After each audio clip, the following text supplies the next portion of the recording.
Magandang umaga, kumusta po? Narito po ulit ang update natin para sa lagay ng ating panahon ngayong umaga po ng February 16, 2024 na kung saan sa ngayon po ay wala tayong binabantayan na anumang sama ng panahon sa loob at labas ng ating area of responsibility. Easterlies o hangin na mula sa dagat Pasipiko, ang hangin pa rin na umiihip dito sa ating bansa. Ang amihan at shear line ay nandyan po ngayon sa may bandang Taiwan at sa ating long range forecast ay magandang balita naman dahil wala pong bagyo na nakikita na tatawid dito po sa ating bansa.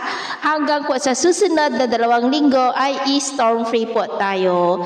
At sa lagay ng ating panahon, ngayong madaling araw ay maayos ang panahon sa malaking bahagi ng ating bansa.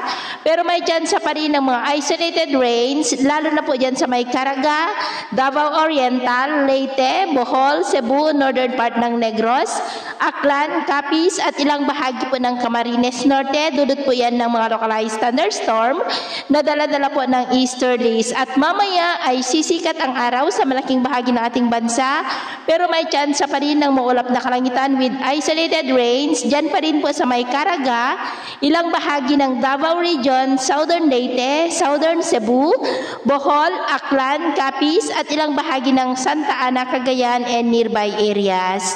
At mamayang hapon, mas maraming lugar na po sa Mindanao ang makakaranas ng mga isolated rains, maging po silang bahagi ng Cagayan Valley, Calapan, Oriental Mindoro, Northern Palawan at Marinduque.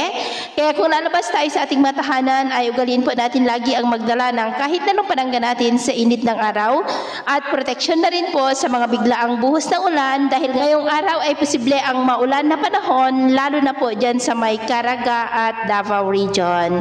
At sa atin naman pong mga baybayin, dahil po sa easterlies ay maalon sa baybayin ng Eastern Samar at silangang baybayin ng Mindanao na ang mga alon ay posible po na aabot hanggang sa 1.5 to 2.5 meters height.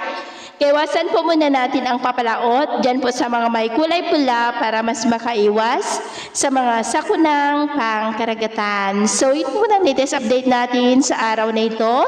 At ako po muli si James na nagsasabing sa kahit anong pagsubok na darating sa ating buhay, huwag na huwag po tayong mawawalan ng pag-asa. Thank you and God bless.